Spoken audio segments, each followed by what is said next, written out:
My wife wanted an open marriage, but instead I caught her cheating and wrecked her and her best friend in the act. I'm a 35-year-old guy, and I've been married to Ellie, who's 34, for 5 years. We're just an ordinary couple who work during the week and like to unwind on the weekends. But things have been changing over the past 3 months.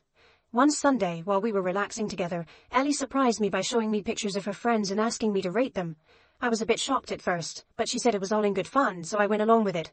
I made it clear that I didn't mean anything by it, and she reassured me. During the game, I ended up giving the highest rating to her friend Lily, who's 33. Lily used to be Ellie's gym partner before they became friends, and we've all hung out together. Then, out of nowhere, Ellie asked me if I would sleep with Lily if I had the chance. I was taken aback and reminded her that I had said it was all just for fun. I know how things can get blown out of proportion sometimes. Ellie assured me she wasn't jealous and said that if I found Lily attractive I could explore that. It left me stunned. I made it clear that I didn't find Lily attractive, she just happened to be better looking than most of Ellie's other friends. I know it sounds shallow, but it was all part of the game. Ellie kept insisting for the next few days that I should have a casual encounter with Lily. She believed that if I had even the slightest attraction to her, it was better to satisfy it openly rather than cheat behind her back.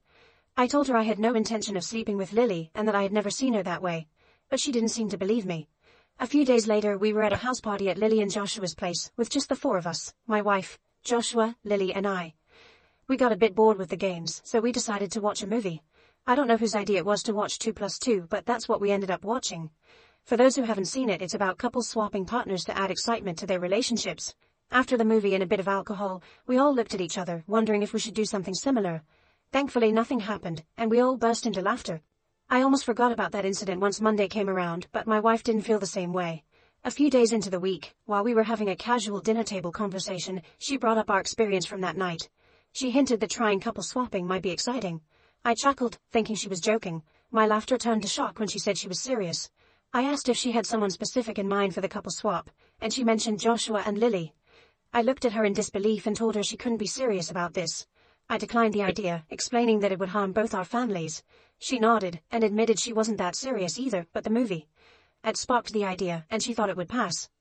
I acknowledged it and moved on. However, as time went on, she continued to suggest we spice up our marriage. It's understandable that after 7 years together the excitement in a relationship can dwindle, but that's part of marriage. You trade thrill for deeper feelings like stability, love, and care. I straightforwardly asked her if she was open to the idea of having a non-exclusive relationship.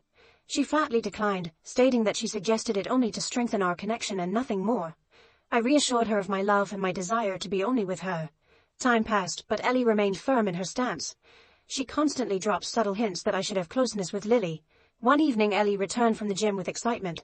She revealed that she had talked to Lily about my interest. To my surprise, Lily and Joshua were also considering exploring their own sex life. I was taken aback. I inquired why she had discussed this with Lily. She explained that it was common for women to talk about such matters with their friends. Personally, I'm more old-fashioned. I wouldn't discuss such things with my male friends. While I might have mentioned it casually in the past, I had never gone into detail, especially regarding my wife. She went on to tell Lily that I found her attractive, and to my amusement, Lily blushed. Ellie seemed quite pleased with herself. I shrugged it off, saying it's normal for anyone to blush when they learn someone finds them attractive.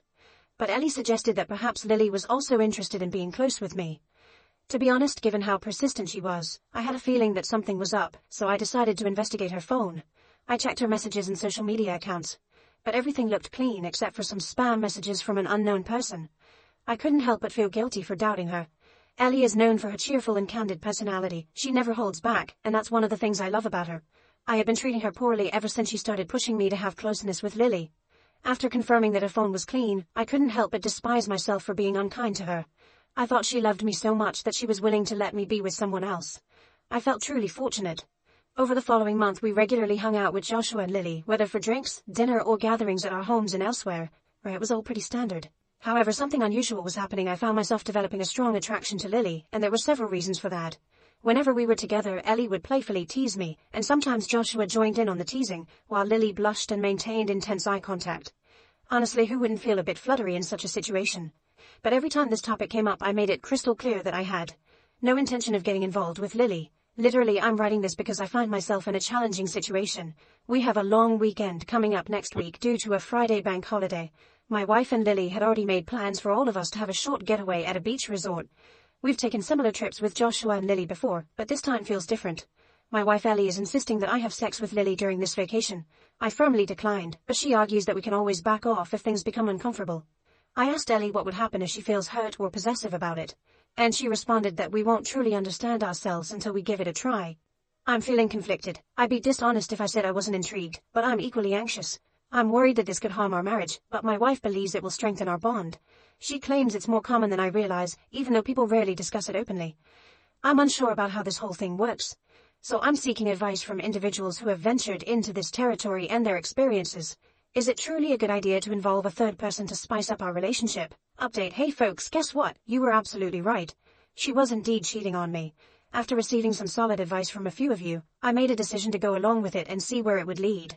Now, I definitely didn't want to have sex with Lily, but I put on a facade in front of Ellie, pretending I was open to giving it a shot. I wanted to find out what would happen once I agreed. Ellie was overjoyed that I had finally said yes. On the planned weekend, all four of us drove to a resort that was about 60 miles away. During the journey, while Ellie and Joshua were enjoying the beautiful scenery, I couldn't help but notice that Lily seemed distant and nervous for most of the trip. I wasn't feeling great either, but I was doing my best to pretend otherwise. I didn't have any concrete proof of wrongdoing, it was just a gut feeling. We arrived at the resort on Friday afternoon. The plan was to soak up the sun until evening, attend a party organized by the resort, and later explore our most desires. In short, everything was set up for Lily and me to get together. After freshening up, we had a sumptuous lunch and spent the rest of the afternoon lounging in the sun. I tried to have a private conversation with Lily, but she didn't acknowledge any discomfort. Instead, she smirked and said she was looking forward to the night. The party got pretty wild, but I made an effort to stay composed, anticipating the next step. Sensing my unease and alertness, Joshua reassured me, claiming everything was fine, and that Lily just wanted to have a good time with me. She was attracted to my physique. Now that I know the truth, I'm disgusted by his actions. I had no idea what time it was when we left the party, and suddenly I found myself in a room with Lily. We both sat there feeling awkward, and I couldn't tell how much time passed. She finally broke the silence and asked how we should proceed. I questioned whether we really needed to do this. She gave me a puzzled look. I then asked if she genuinely wanted to be close with me. She confessed to having a small crush on me, but had never thought about being close, until her husband Joshua put the idea in her head. I sensed something was off, so I asked her if she truly desired to be with me. To my astonishment, I discovered that she had been manipulated in a similar way as I had been. It all began with Ellie sharing the game where I rated Lily the highest. Ellie also mentioned to Lily that we were looking for ways to add excitement to our marriage. On the same day, Joshua came home and expressed how lucky he felt to have such an attractive wife that even I desired. Lily believed I had told Joshua about all of this, but it wasn't me. It was, in fact, Ellie who had spilled the beans. Or perhaps it was their plan all along. Since then, Joshua had been implanting this idea in Lily's mind. He asked her if she would be interested in having sex with me. She refused multiple times, but he insisted that it would spice up and strengthen their relationship. Lily admitted she found my physique appealing, but not to the extent of wanting to have sex. I made it clear that I never had any intention of it. I shared my side of the story, and she was shocked because all she knew until then was that I desired her. At that point, we both realized it was a scheme orchestrated by them. Lily confronted Joshua, asking if he and Ellie planned to do something similar. He denied it, stating he wanted Lily to experience it first, and if things went well, he'd consider it.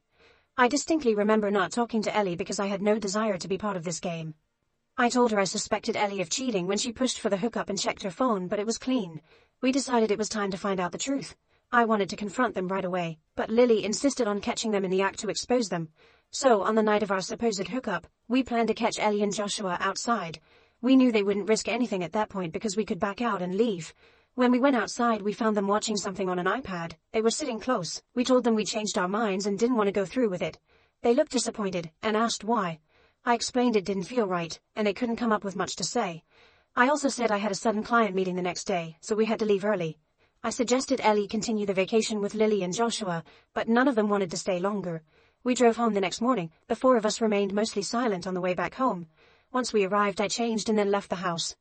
I decided to drive to a coffee shop a bit farther away. About an hour after I left, Lily called to inform me that Joshua had also left the house, citing some urgent work. We both knew what that urgent work entailed. Lily mentioned that she had asked another friend to tail Joshua and would keep me posted on their whereabouts. As expected, they were found at my house. Before I left, I had told Lily I'd return home late in the evening, and they couldn't let this opportunity slip by. I hurriedly drove back to pick up Lily, my anger mounting as I headed home with the intention of catching them in the act. I used my key to unlock the apartment, and there they were, lying naked. Lily quickly took photos of them while they struggled to cover themselves up. Without hesitation, I stormed into the room, tossed Ellie's belongings outside the apartment, and demanded that she leave immediately. They both pleaded with us to hear them out.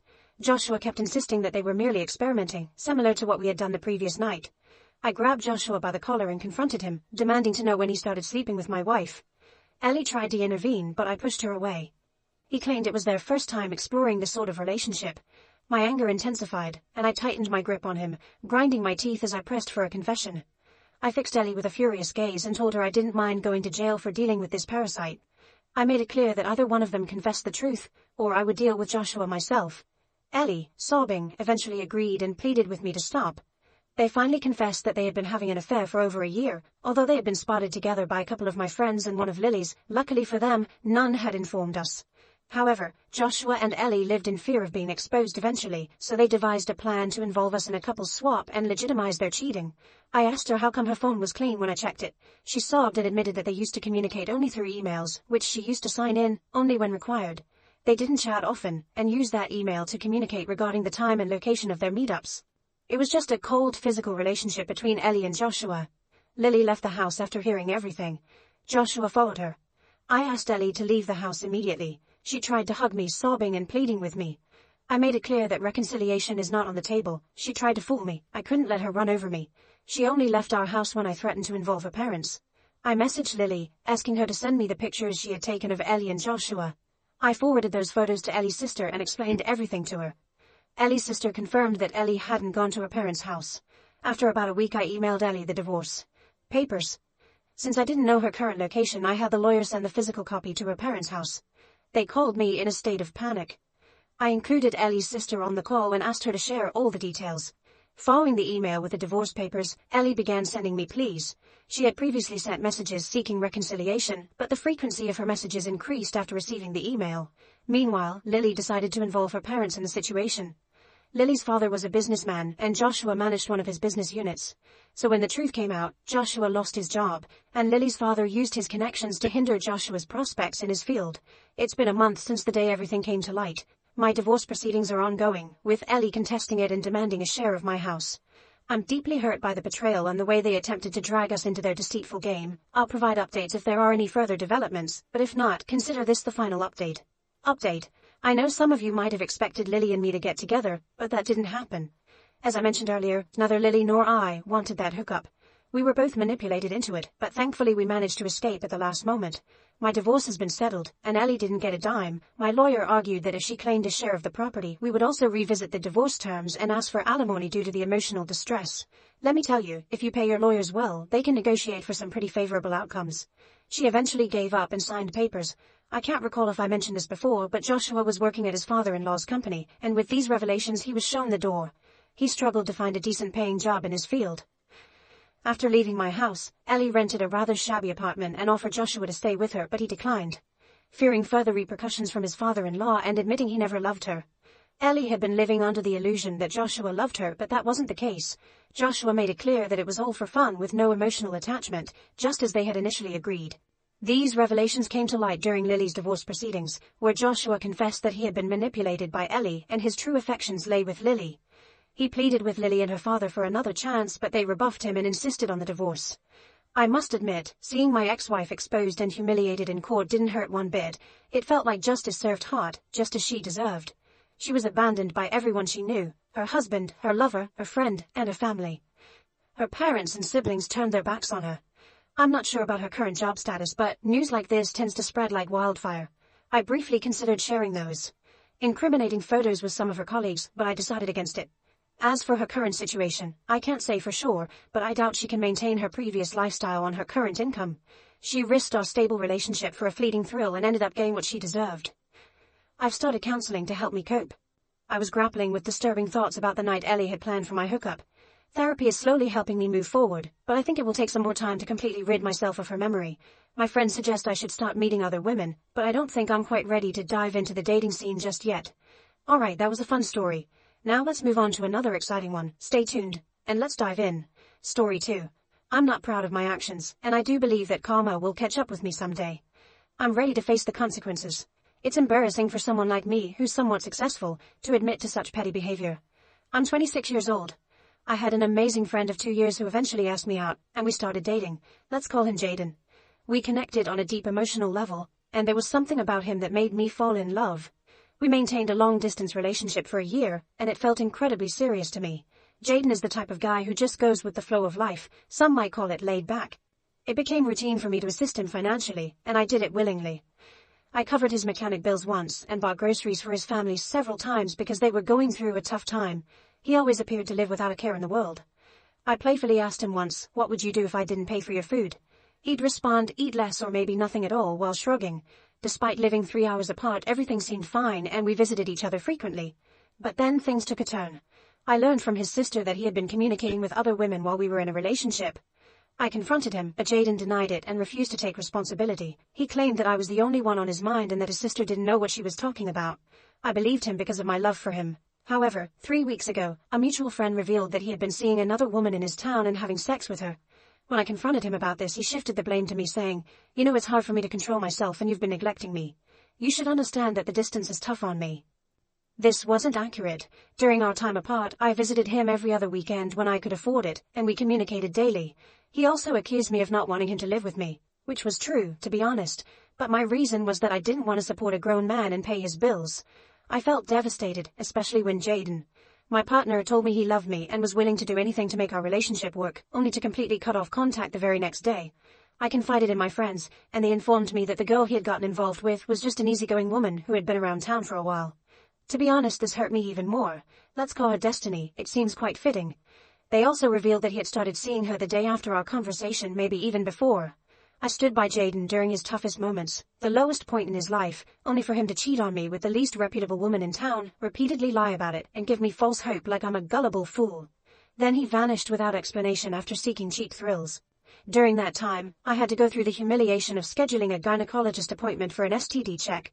Why should I blame myself? I didn't betray anyone. 2 weeks ago, while still dealing with my heartbreak, I reactivated my Facebook account and spent hours browsing through profiles of my ex and his new love interest. Deep down, I knew it wasn't healthy, but I couldn't resist. Instead of focusing on their flirtatious messages, I fixated on her profile. I scrolled through months of cringeworthy selfies taken in a grimy, dimly lit bathroom with barely any clothing, the kind even someone with loose morals might feel embarrassed about. Then I did something I'm not proud of. Please don't judge me, I was in a bad place. I created a fake profile of an attractive man who used to attend her school. I quickly befriended her friends, posted fake updates, and added her as a friend. All of this happened in less than a day. It's surprising how many people will accept friend requests on Facebook based solely on your appearance, whether they actually know you or not. In just 2 hours I had 40 friends, and friend requests kept pouring in every few minutes. I couldn't help but wonder who was more pitiful, me or these people who were so easily deceived. The following day, I began chatting with her, and she was remarkably candid, even sending me photos of herself in rather revealing attire, all to a total stranger and without receiving anything in return. It made me wonder why many men didn't see this as a red flag. As a woman myself, I found it quite effortless to tell her what she wanted to hear. 2 or 3 days later, Destiny was already venting to me about her relationship problems with Jaden. Yes, you read that correctly. I suggested meeting up to show her what it's like to be with a real man. At this point, I had saved hours of conversations, including the dirtiest innuendos I had ever come across, along with pictures, voice messages, and so on. It was time. Meanwhile, as all of this unfolded, Jaden began reaching out to me, admitting that his actions were a mistake. I inquired if they had broken up, and he falsely claimed they had, not once, but twice when they hadn't. Strangely, this should have shattered my heart, but it didn't. I knew the truth but reassured him that I still loved him, was willing to forgive and forget, and even wanted him to move in with me. He sounded thrilled, declared his intention to give his 2 weeks' notice at work, and even texted me later that day, saying he had abruptly left his job without notice because he felt they weren't worth it. He mentioned he would pack his things and head over later in the week. I'm aware that karma will catch up with me, but this was my way of getting revenge. I posted all of our conversations on the fake profile, tagged her in it, and shared the pictures and videos exclusively for my ecstasy. Then I watched the drama unfold before deactivating the fake account. I received 53 likes and 82 messages. Her social circle, friends and family all witnessed it. Jaden saw it too and coincidentally immediately messaged me saying, "Hey babe, just wanted to say that I miss you so much, can't wait to be with you again, miss you," without mentioning anything about the other girl. Little did he know that I was more informed than he realized. Friday comes around and he informs me that he's heading to my apartment.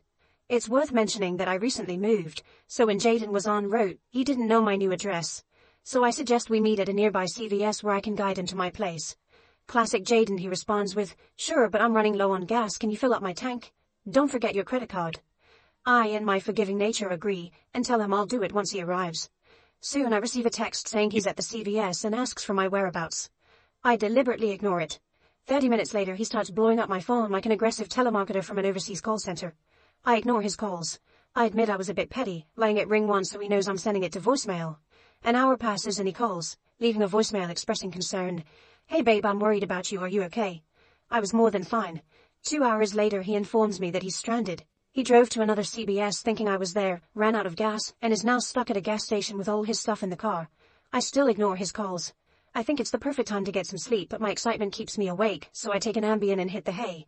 Saturday morning it looks like a phone apocalypse occurred as I see my phone with 37 text messages, 28 missed calls, and 7 voicemails, all from one person. Guess who? Unfortunately I can't share the voicemails, but I can say that eventually Jaden had to call his mom to come get him. After that, I blocked his number and had to change mine because he began calling me from his family's phone. Despite all the blocked calls, I received a message from his sister, the same one who told me about his affair. She was eager to update me on the aftermath. She revealed that their mom and Jaden returned home with Jaden sobbing his heart out, while their mom was furious. Interestingly, their mom wasn't mad because of his cheating, she was livid with me for what I did to her snotty kid. His sister made sure to reassure me, saying I was strong and deserved someone better than her deceitful, unfaithful brother. I acknowledged that I acted impulsively throughout this entire ordeal, likely tarnishing this girl's reputation within her social circle. I'm considering reactivating the fake profile to apologize or something, but I'm undecided. It's worth noting that she knowingly engaged in a relationship with a man who had a girlfriend, even seducing him, and then cheated on him as well. I'd appreciate your thoughts on this. She's unaware that it was me, just a random guy who exposed her actions. I made a conscious effort not to share the pictures, only showing them to my ex. Although he knows it's her, nobody has connected the dots, and I ensured it stays that way. I was cautious throughout this process. I lost him, yes, but I have no desire to get him back. It might sound crazy, but I still have lingering feelings for Jaden, my ex. He'll never forgive me now that he's jobless and the whole town knows his business. Destiny even admitted his Wiener Schnitzel is tiny, trying to shift the blame onto Jaden instead of taking full responsibility. A small part of me regrets everything and wishes for a reconciliation, but a larger part of me is relieved that I've put an end to any chance of that happening, as it wouldn't have worked out in the long run. It feels liberating to get all of this off my chest. Thank you.